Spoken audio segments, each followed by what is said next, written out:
আচ্ছা, ঢাকা ক্যাপিটালসের মধ্যে মোহাম্মদ মিথুন ক্যাপ্টেনের কোটালে যেতে খেলতেছে মোহাম্মদ মিথুন, এর কামটা কি আর একটু বুঝেন। 3টে ম্যাচ খেলছে, না আছে একটা 4, না আছে একটা 6, না আছে একটা ভালো ইনিংস। মানে 3টে ম্যাচ খেলছে, 3টে ম্যাচের মধ্যে কি খেলা খেলছে হে। মানে এর ক্যাপ্টেনের কোটায় গিয়ে দিল কে? আর মানে এতে ঢাকা ক্যাপিটালসের মধ্যে এত কামটা কি আর একটু বুঝেন। কিন্তু বিপরীত সাইডে দেখেন আমাদের সাবির রহমান প্রথম ইনিংসটা যে দুর্দান্ত একটা ইনিংস খেলছে, দ্বিতীয় ইনিংসও ভালো খেলছে। আজকে 7 রান করছে মনে হয়, একটা বাউন্ডারি মারছে, ছক্কা এক গা। কিন্তু তার পছন্দের ফরম্যাট হচ্ছে আপনার 3 নাম্বার।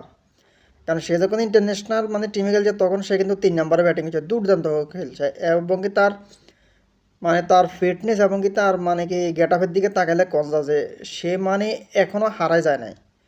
কিন্তু ওই জায়গাতে তাকে নামায় 5 নম্বর, 6 নম্বর, 7 নম্বরে নামা, এগুলো কি? এই যে মোহাম্মদ মিথুন ক্যাপ্টেনের কোটায় গেলে যেতে খেলে হেতের যদি হেতে জায়গা যদি সাব্বির রহমানরা নামায়, তাহলে কোন লেভেলে যাইব মানে কি ম্যাচটা একটাবার একটু মানে কি চিন্তা করেন তো।